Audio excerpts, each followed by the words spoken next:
ಎಲ್ಲ ರಾಜರಾಜೇಶ್ವರಿ ವಿಧಾನಸಭಾ ಕ್ಷೇತ್ರದ ಮತದಾರ ದೇವರುಗಳೇ, ನಿಮ್ಮೆಲ್ರಿಗೂ ಸಹ ಶಿವರಾತ್ರಿ ಹಬ್ಬದ ಶುಭಾಶಯಗಳು. ಎಲ್ರಿಗೂ ಒಳ್ಳೆಯದಾಗಲಿ. ಯಾವುದೋ ಪೂರ್ವಜನ್ಮದ ಪುಣ್ಯ, ತಾಯಿ ರಾಜರಾಜೇಶ್ವರಿ ಆಶೀರ್ವಾದ, ಇಷ್ಟು ಜನರನ್ನ ಒಟ್ಟಾಗಿ ನೋಡೋಂಥ ಭಾಗ್ಯ ತಾಯಿ ನನಗೆ ಕೊಟ್ಟಿಲ್ಲ. ಬಹುಶಃ ನಾನೇ ಪುಣ್ಯವಂತ ಅಂತ ನಾನು ಭಾವಿಸ್ತೀನಿ. ಇವತ್ತು ನಮ್ಮ ಈ ಒಂದು ಕ್ಷೇತ್ರಕ್ಕೆ ಮುಂದಿನ ಭವಿಷ್ಯದ ನಾಯಕರು, ನಮ್ಮ ಪಕ್ಷದ ಅಧ್ಯಕ್ಷರು ವಿಜಯಣ್ಣವ್ರು ಬಂದಿದ್ದಾರೆ. ಅಣ್ಣ, ಇವತ್ತು ಮೊದಲನೇ ಬಾರಿ ನಮ್ಮ ಕ್ಷೇತ್ರಕ್ಕೆ ಬಂದಿದ್ದೀರಿ. ನಮ್ಮ ಕ್ಷೇತ್ರದ ಪರವಾಗಿ ಮತ್ತು ನನ್ನ ಪರವಾಗಿ ತಮಗೆ ಧನ್ಯವಾದಗಳಣ್ಣ. ಒಳ್ಳೆಯದಾಗಲಣ್ಣ. ಇನ್ನು ಅಶೋಕಣ್ಣವ್ರ ಬಗ್ಗೆ ಹೇಳೋದೇ ಬೇಡ. ಅವ್ರ ಬಗ್ಗೆ ಹೇಳ್ಬೇಕಾ ಬೇಡ ತಾನೆ? ಗೊತ್ತು ತಾನೆ ಅಣ್ಣ, ನಿಮ್ಮ ಬಗ್ಗೆ ಬೇಡ ಅಂತವ್ರೆ. ಯಾಕಂದ್ರೆ ಅಶೋಕಣ್ಣ ಗೊತ್ತಿಲ್ಲದೆ ಇರೋರು ಯಾರೂ ಇಲ್ಲ. ನಮ್ಮ ನಾಯಕರು ನಮ್ಮ ಜಾಲಹಳ್ಳಿಯಲ್ಲಿ ಹುಟ್ಟಿ, ಜಾಲಹಳ್ಳಿಯಲ್ಲೇ ಓದಿ, ಜಾಲಹಳ್ಳಿಯಲ್ಲಿ ಬೆಳೆದು ಇವತ್ತು ನಮ್ಮ ಇಷ್ಟು ಪಕ್ಕದಲ್ಲಿ ನಮ್ಮ ನಾಯಕರಾಗಿರ್ತಕ್ಕಂಥ ಅಶೋಕಣ್ಣವ್ರು ಬಂದಿದ್ದಾರೆ. ಅವ್ರಿಗೂ ಸಹ ಧನ್ಯವಾದಗಳು. ಸುಮಾರು ಒಂದು 25 ವರ್ಷಗಳ ಹಿಂದೆ ನನ್ನ ಚಿತ್ರದ ನಾಯಕ ನಟರು ಯೋಗೇಶ್ವರ್ ಅವರು, ಕಂಬಾಲಹಳ್ಳಿ ಚಿತ್ರದ ನಾಯಕರು. ನಾನು ಪ್ರೊಡ್ಯೂಸರ್ ಅಣ್ಣ. ಒಂದು 25 ವರ್ಷದಿಂದ ನನ್ನ ಪಿಕ್ಚರ್ಗೆ ಇವ್ರು ಹೀರೋ. ಇವತ್ತು ಅವರು ಬಂದಿದ್ದಾರೆ. ಅವ್ರಿಗೂ ಸಹ ಸ್ವಾಗತ ಮಾಡ್ತಾ ಅವ್ರಿಗೂ ಒಳ್ಳೆಯದಾಗಲಿ. ಇನ್ನು ವೇದಿಕೆ ಮೇಲೆ ಇರ್ತಕ್ಕಂತಹ ಮಾಜಿ ಮಹಾಪೌರರು ನಾರಾಯಣ ಸ್ವಾಮಿಯವರು ಬಂದಿದ್ದಾರೆ. ಅವ್ರಿಗೂ ಒಳ್ಳೆಯದಾಗಲಿ. ಆತ್ಮೀಯರು, ಸ್ನೇಹಿತರು ಜಿ ಕೆ ವೆಂಕಟೇಶ್ ಬಂದಿದ್ದಾರೆ. ಅವ್ರಿಗೂ ಒಳ್ಳೆಯದಾಗಲಿ. ನಮ್ಮ ಮಂಡಲಾಧ್ಯಕ್ಷರಾಗಿರ್ತಕ್ಕಂಥ ಗೋವಿಂದರಾಜ್ ಬಂದಿದ್ದಾರೆ. ಅವ್ರಿಗೂ ಒಳ್ಳೆಯದಾಗಲಿ. ಈ ವಾರ್ಡಿನ ಮುಖಂಡರು, ನಮ್ಮ ಪಕ್ಷದ ಪ್ರತಿಯೊಂದು ಹಂತದಲ್ಲೂ, ಪ್ರತಿಯೊಂದು ಕಷ್ಟದಲ್ಲೂ ಎಲ್ಲರ ಜೊತೆಯಲ್ಲೂ ಸ್ನೇಹದಿಂದ ಬೆರೆತು ಕೆಲಸ ಮಾಡ್ತಕ್ಕಂಥ ಸುನಂದಮ್ಮ ಅವರು, ಬಾಲಚಂದರ್ ಅವರು, ಆಮೇಲೆ ವೇದಿಕೆ ಮೇಲೆ ಇರ್ತಕ್ಕಂಥ ಎಲ್ಲ ಗಣ್ಯರೇ, ಎಲ್ಲರ ಬಗ್ಗೆನೂ ಹೇಳಾಯಿತು. ಇನ್ನು ಒಬ್ಬರ ಬಗ್ಗೆ ಹೇಳಬೇಕು. ಅವರೇ ಡಾಕ್ಟರ್ ಮಂಜುನಾಥ್. ನಿಮಗೆಲ್ಲ ಗೊತ್ತಿರಲಿ, ಭೂಮಿ ಮೇಲೆ ಕೆಲವ್ರು ಮಾತ್ರ ಬರ್ತಾರೆ, ಕೆಲವ್ರು ಮಾತ್ರ ಹೋಗ್ತಾ ಇರ್ತಾರೆ. ಹೋಗಿದ್ಯಾರು ಬಂದಿದ್ಯಾರು ಯಾರಿಗೂ ಗೊತ್ತಿರಲ್ಲ. ಆದರೆ ಬಂದ ಮೇಲೆ ಏನಾದರೂ ಒಂದು ಕೊಡುಗೆ ಕೊಟ್ಟೋಗ್ಬೇಕು. ಬಂದ ಮೇಲೆ ನನ್ನ ಹೆಸರು ಈ ಭೂಮಿ ಮೇಲೆ ಶಾಶ್ವತವಾಗಿರಬೇಕು. ನಾನು ಬಂದ ಮೇಲೆ ನನ್ನಿಂದ ಕೆಲವು ಜೀವಗಳಿಗೆ ಒಳ್ಳೇದಾಗಬೇಕು, ಕೆಲವು ಕುಟುಂಬಕ್ಕೆ ಒಳ್ಳೇದಾಗಬೇಕು, ನನ್ನಿಂದ ಏನಾದ್ರು ಸೇವೆ ಆಗಬೇಕು ಅನ್ನೋದು ಯಾರನ್ನ ಒಬ್ಬರು ಮಾಡಿದ್ದಾರೆ ಅಂತಂದರೆ ಅದನ್ನಲ್ಲಿ ಮೊದಲನೇ ಸ್ಥಾನದಲ್ಲಿ ನಮ್ಮ ಡಾಕ್ಟರ್ ಮಂಜುನಾಥ್ ಅವರು ಇರ್ತಾರೆ. ಸುಮಾರು ಒಂದು 6 ತಿಂಗಳ ಹಿಂದೆ ಒಬ್ಬ ಹೆಣ್ಮಗಳು ಬರ್ತಾಳೆ ನನ್ನ ಹತ್ರ. ಅಣ್ಣ, ನಮ್ಮ ಯಜಮಾನರಿಗೆ ವಾಲ್ ಬ್ಲ್ಯಾಕ್ ಆಗಿದೆ, ಭಾಳ ಕಷ್ಟ ಆಗ್ತಾ ಇದೆ, ಏನಾದರೂ ಸಹಾಯ ಮಾಡಿ.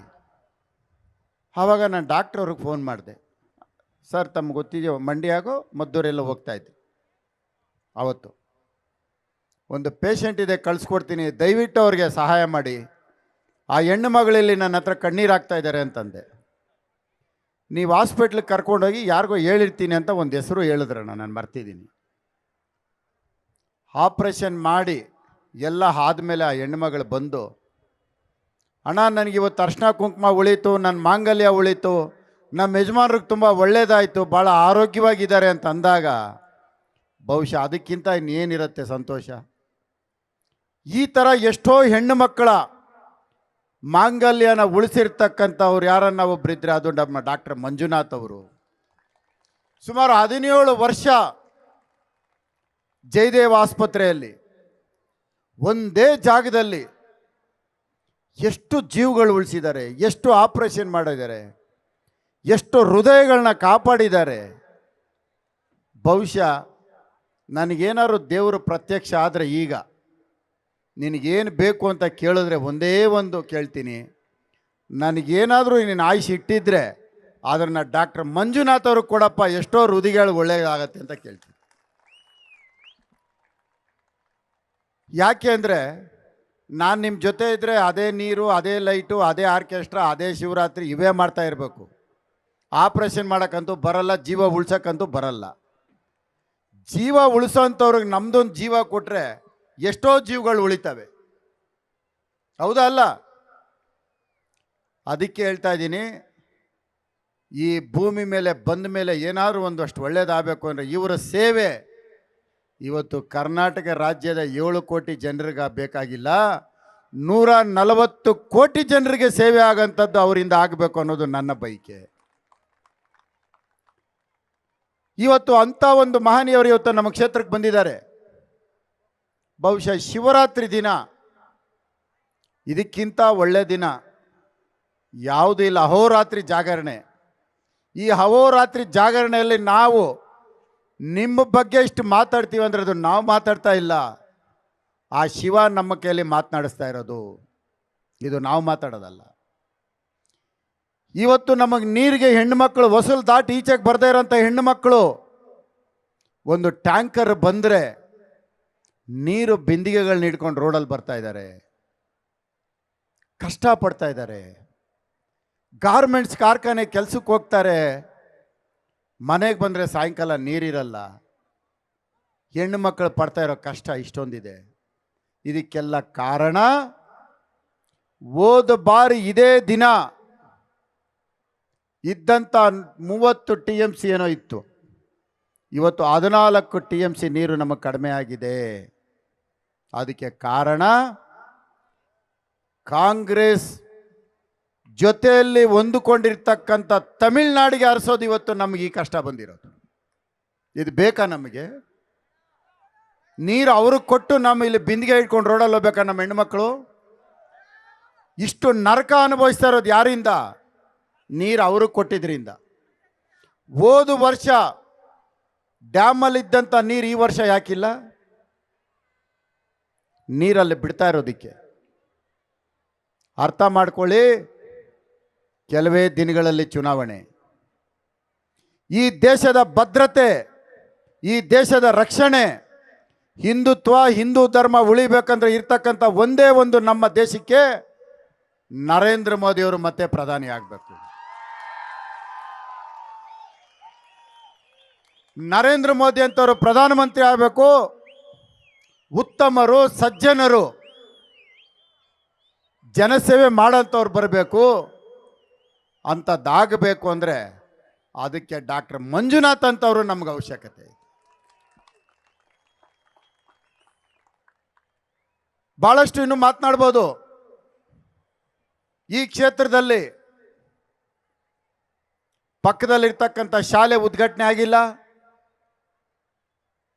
ಹೊಸಕೆರಳ್ಳಿ ಸೇತುವೆ ನಿಂತೋಯ್ತು, ಅನ್ನಪೂರ್ಣೇಶ್ವರಿ ಸೇತುವೆ ನಿಂತೋಯ್ತು, ಉಲ್ಲಾಳು ಸೇತುವೆ ನಿಂತೋಯ್ತು, HMT ಸೇತುವೆ ನಿಂತೋಯ್ತು.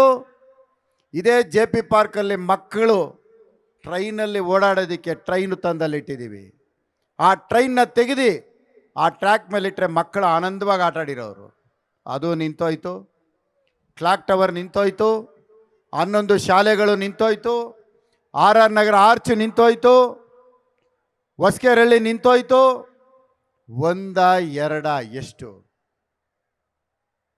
ಈ ರೀತಿ ಒಂದು ದ್ವೇಷದ ಅಭಿವೃದ್ಧಿ ಮೇಲೆ ಸಾಧನೆ ಮಾಡಿದ್ರೆ ನಾವಿಲ್ಲಿ ಏನು ಸಾಧನೆ ಮಾಡ್ತೀವಿ? ಇವತ್ತಿರೋರು ನಾಳೆ ಇಲ್ಲ. ಇವತ್ತು ನಾವು ನೆನೆಸ್ಕೊಳ್ತಾ ಇರ್ತೀವಿ. ಭಾಳ ಪ್ರಮುಖವಾಗಿ ಕೆಲವು ವ್ಯಕ್ತಿಗಳನ್ನ ನಾವು ನೆನೆಸ್ಕೋಬೇಕು. ಈ ಭೂಮಿ ಮೇಲೆ ಎಲ್ಲರನ್ನೂ ಜ್ಞಾಪಕ ಇಟ್ಕೊಳ್ಳೋಕ್ಕಾಗಲ್ಲ. ಅದರಲ್ಲಿ ಮೊದಲನೇದಾಗಿ ಈ ಬೆಂಗಳೂರು ಕಟ್ಟಿದಂಥ ನಾಡಪ್ರಭು ಕೆಂಪೇಗೌಡರು ನೆನೆಸ್ಕೋಬೇಕು.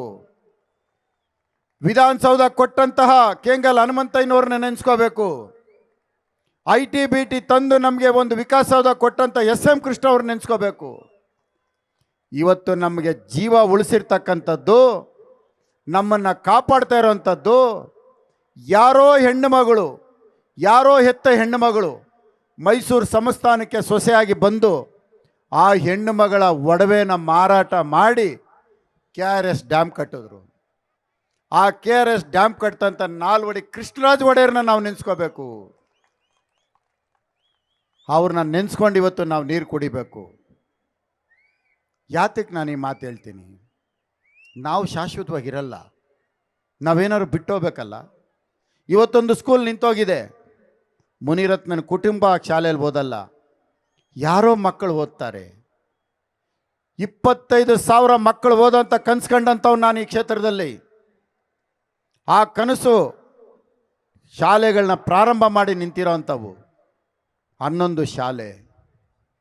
ಯಾತಕ್ಕೆ ನಾನು ಆ ಶಾಲೆಗಳ ಕಡೆ ಗಮನ ಕೊಟ್ಟೆ? ಕೋವಿಡ್ನಲ್ಲಿ ಹೆಣ್ಣು ಮಕ್ಕಳು ಬಂದು ನನಗೆ ಕಾಲಿಡ್ಕೊಂಡ್ರು. ಮಕ್ಕಳಿಗೆ ಓದಿಸಿ ಅಂತಲ್ಲ, ನನ್ನ ಮಕ್ಕಳಿಗೆ TC ಕೊಡಿಸಿ, ನಾನು ಸರ್ಕಾರಿ ಶಾಲೆಯಲ್ಲಿ ಓದಿಸ್ತೀನಿ, ನಮ್ಮ ಯಜಮಾನರು ಕೋವಿಡಲ್ಲಿ ತೀರೋದ್ರು, ಇದೊಂದು ಸಹಾಯ ಮಾಡಿ ಅಂದಾಗ ಆ ಕುಟುಂಬ ಎಷ್ಟು ನೊಂದಿರುತ್ತೆ. ಆ ಕುಟುಂಬದ ಯಜಮಾನ ಇಲ್ಲ ಅಂದಾಗ ಆ ಮಕ್ಕಳನ್ನ ಇವತ್ತು ಸರ್ಕಾರಿ ಶಾಲೆಗೆ ಸೇರಿಸ್ತೀನಿ ಅಂತ ಆ ಹೆಣ್ಣುಮಗಳು ಕಣ್ಣೀರು ಹಾಕಿದ್ರೆ, ನಾವು ರಾಜಕಾರಣಿಗಳಾಗಿ ಆ ಶಾಲೆ ಅಂಥದ್ದೇ ನಾವು ಕಟ್ಟಲಿಲ್ಲ ಅಂದರೆ ನಾವು ಈ ಭೂಮಿ ಮೇಲೆ ಇರಬೇಕಾ? ನಾವು ಅವಶ್ಯಕತೆ ಇದೀವ? ನಾವು ಯಾಕೆ ಇರಬೇಕು? ಇದನ್ನೆಲ್ಲ ಯೋಚನೆ ಮಾಡಿ ನಾನು ಶಾಲೆ ಕಟ್ಟಕ್ಕೆ ಹೋಗಿದ್ದು, ಅದು ನಿಂತೋಯ್ತು. ಇವತ್ತೆಲ್ಲ ಕೆಲಸ ನಿಂತೋಯ್ತು.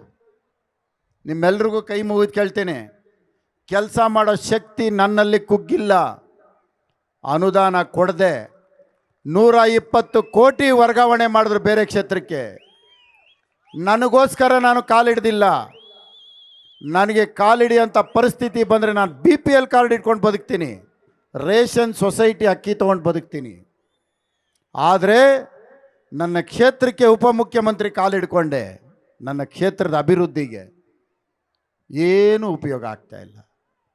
ಈ ಕ್ಷೇತ್ರ ಅಭಿವೃದ್ಧಿ ಆಗಬೇಕು, ಈ ಕ್ಷೇತ್ರ ಚೆನ್ನಾಗಿರಬೇಕು ಅಂದರೆ ನಿಮ್ಮೆಲ್ರಿಗೂ ಕೈ ಮುಗಿದು ಕೇಳ್ಕೊಳ್ತೀನಿ, ನಮ್ಮ ಭಾರತೀಯ ಜನತಾ ಪಕ್ಷ ನರೇಂದ್ರ ಮೋದಿ ಅವ್ರನ್ನ ಕೈನ ಬಲಪಡಿಸಿ ಅಂತ ನಿಮ್ಮೆಲ್ಲರಲ್ಲೂ ಮನವಿ ಮಾಡ್ತಾ ನಾನು ಮಾತು ಮುಗಿಸ್ತೇನೆ.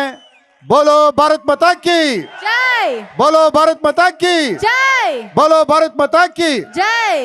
ನಮಸ್ಕಾರ ಎಲ್ರಿಗೂ. ಜೈ ಹಿಂದ್, ಜೈ ಕರ್ನಾಟಕ. ನ್ಯೂಸ್ ಫಸ್ಟ್, ನಿರ್ಭೀತಿಯಿಂದ ನಿಮ್ಮ ಪರವಾಗಿ.